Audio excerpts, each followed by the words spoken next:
جناب ابو بکر صدیق رضی اللہ تعالیٰ عنہ، یہی وہ بات تھی،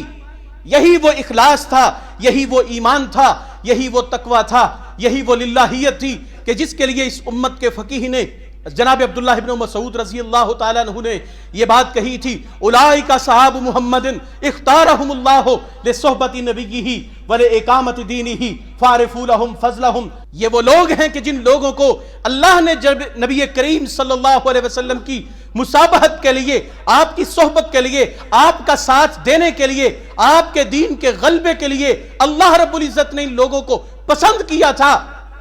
اولئک الذین امتحن اللہ قلوبہم للتقوی، اللہ نے ان کے دلوں کا امتحان لیا، اللہ کے ان کے دلوں کو جانچ پڑتال کی، ایگزامن کر کے دیکھا، آسمانی گزٹ سے نتیجے کا اعلان ہوا، کیا ہے؟ لہم مغفرۃ و اجر عظیم، اللہ ان کے دلوں کا امتحان لے کے آسمان سے اعلان کر رہا ہے ان کے لیے مغفرت ہے اور ان کے لیے بہت بڑا اجر اللہ نے تیار کر رکھا ہے۔ نبی کریم صلی اللہ علیہ وسلم کے ساتھ مدینہ النبی کی طرف، اس یثرب کی طرف ہجرت کی۔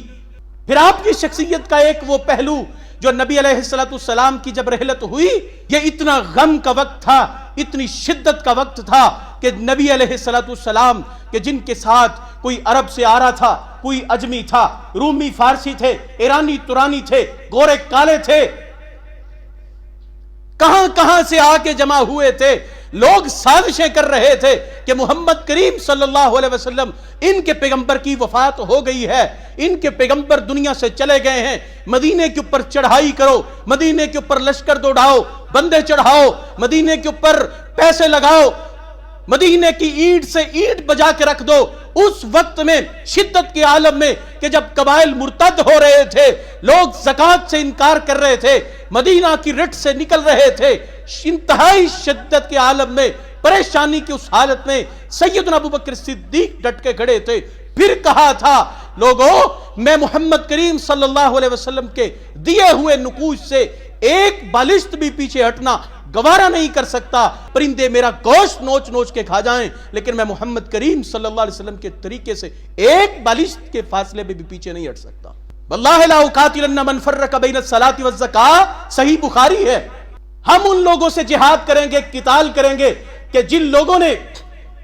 پیغمبر صلی اللہ علیہ وسلم پر ایمان رکھتے ہوئے نماز تو پڑھتے ہیں، زکوٰۃ سے انکار کرتے ہیں، حالانکہ دونوں رکن ہیں اسلام کے، جو اسلام کے اندر رہتے ہوئے نماز پڑھے گا، زکوٰۃ نہیں دے گا، ابو بکر اس کے خلاف جہاد کرے گا، پھر عملی جہاد، لشکروں کی روانگی، مسلمہ کذاب کا خاتمہ، مرتدین کا خاتمہ، زکوٰۃ کے مانعین، زکوٰۃ کے منکرین کا ان کے ساتھ قتال، بغاوتوں کو کچلنا۔ لاؤ کوئی اس جیسا ایڈمنسٹریٹر لاؤ، رولر لاؤ، اس جیسا کوئی حکمران لاؤ، اس جیسا کوئی شخص لاؤ جو محمد کریم صلی اللہ علیہ وسلم کے صحابہ کی جیسی کوئی سینس آف گڈ گورننس رکھتا ہو، کوئی اس جیسی ایڈمنسٹریشن رکھتا ہو، اس جیسی رولنگ رکھتا ہو، اس جیسا فتنوں کو، کرائسس کو مینج کرنے کا سکل رکھتا ہو، لاؤ۔ محمد کریم صلی اللہ علیہ وسلم کے صحابہ کی داستان کو پڑھ کے دیکھو۔ عبداللہ بن مسعود کہتے رضی اللہ تعالیٰ عنہ، اختارہم اللہ لصحبت نبیہ، یہ وہ خوش قسمت تھے، اتنے قابل تھے، یہ ایسے لوگ تھے کہ اللہ نے چنا تو محمد کریم کا ساتھ دینے کے لیے چنا صلی اللہ علیہ وسلم۔ آج لوگ کرائسس مینجمنٹ سیل بناتے ہیں، بڑے بڑے پڑھے لکھے آفیسران، اداروں سے ریٹائرڈ بریگیڈیئر لیول کے آفیسرز، اس کے اندر بٹھا کے مسائل کو، فتنوں کو، کرائسس کو حل کرنے کی کوشش کرتے۔ اللہ کی قسم 56-57 اسلامی ملکوں کی حکومتیں، ان کے پالیسی میکر سب کے سب جو ہے وہ خاک چھانتے پھر رہے ہیں۔ کبھی آؤ محمد کریم صلی اللہ علیہ وسلم کے پالیسی میکرز کو دیکھو، نبی کریم صلی اللہ علیہ وسلم کے انتخاب کردہ رولرز کو دیکھو، آپ کے حکمرانوں کو دیکھو، آپ کے بعد آنے والے خلفاء کو دیکھو، انتہائی کمزوری کی حالت میں مدینے کے اندر کہ جب عمر ابن خطاب جیسا رضی اللہ تعالیٰ عنہ جیسا گبرو جوان پہلوان ہوش حواس کھو بیٹھا تھا کہ جس نے کہا میں نے اگر کسی سے سن لیا کہ اللہ کے رسول دنیا سے چلے گئے ہیں تو عمر کی تلوار اس بندے کا سر گردن سے جو ہے تن سے جدا کر دے گی۔ عمر جیسا بہادر جب ہوش و حواس کو کھو بیٹھا، سیدہ فاطمہ نے یہ الفاظ کہے رضی اللہ تعالیٰ عنہا، سبت علیہ مصائب لو انہا سبت علی الایام سرن لیالیا، میرے باپ محمد کریم صلی اللہ علیہ وسلم کی وفات کے ساتھ جب میں فاطمہ پہ غم ٹوٹے وہ اتنے شدید تھے، ایسے کربناک اور المناک تھے، اگر دن کی سیاہیوں پہ وہ غم ٹوٹ پڑتے تو دن کا سورج سیاہ ہو کے راتوں میں بدل جاتا۔ ان حالات میں فتنوں کو کنٹرول نہیں ہوئی بنی ہوئی ریاست مدینہ کو محمد کریم صلی اللہ علیہ وسلم کی سونپی ہوئی امانت کو یوں حکمت عملی کے ساتھ، تدبر کے ساتھ، شجاعت کے ساتھ، غور و فکر کے ساتھ، سیاسی حکمت عملی کے ساتھ مسلمانوں کو بھی سنبھالا، صحابہ کرام کو بھی سنبھالا، مسجد میں آئے،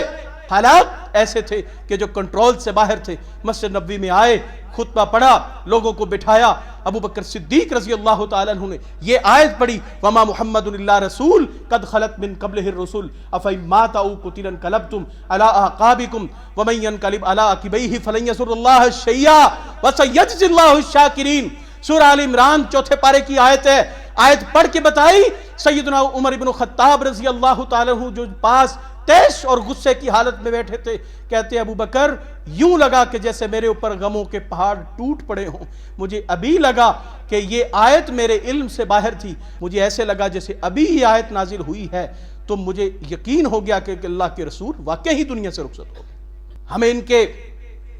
محاسن کو، ان کی خوبیوں کو، ان کے ایڈمنسٹریشن کو یونیورسٹیز کے اندر، کالجز کے اندر،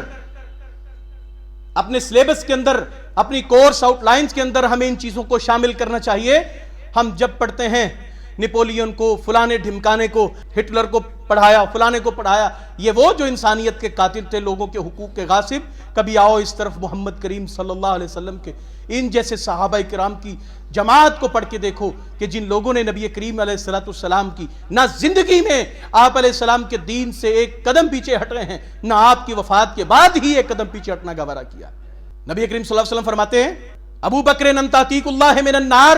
ابو بکر تو اللہ کی عذاب سے، اللہ کی جہنم سے چھڑا لیا گیا ہے، آزاد کر دیا گیا ہے۔ اور یہی ابو بکر صدیق رضی اللہ تعالیٰ عنہ جن کے بارے میں شعب الایمان امام بہقی نے اپنی کتاب میں یہ قول عمر ابن خطاب رضی اللہ تعالیٰ عنہ کا نقل کیا، لو وزن ایمان ابی بکر بے ایمان اہل الارض لرجع بہ۔ سیدنا عمر ابن خطاب کہتے ہیں اگر ابو بکر صدیق کا ایمان پوری دنیا کے ایمانوں کے ساتھ، اہل زمین کے ایمان کے ساتھ اگر وزن کر دیا جائے، تول دیا جائے، مقابلہ کر لیا جائے، لو وزن ایمان ابی بکر بی ایمان اہل الارض لرجع بہ۔ عمر کہتے ہیں میں قسم کھا کے کہتا ہوں پوری دنیا کے انسانوں کا ایمان ایک طرف، ابو بکر کا ایمان دوسری طرف، تو ابو بکر کا ایمان پھر بھی بھاری پڑ جائے۔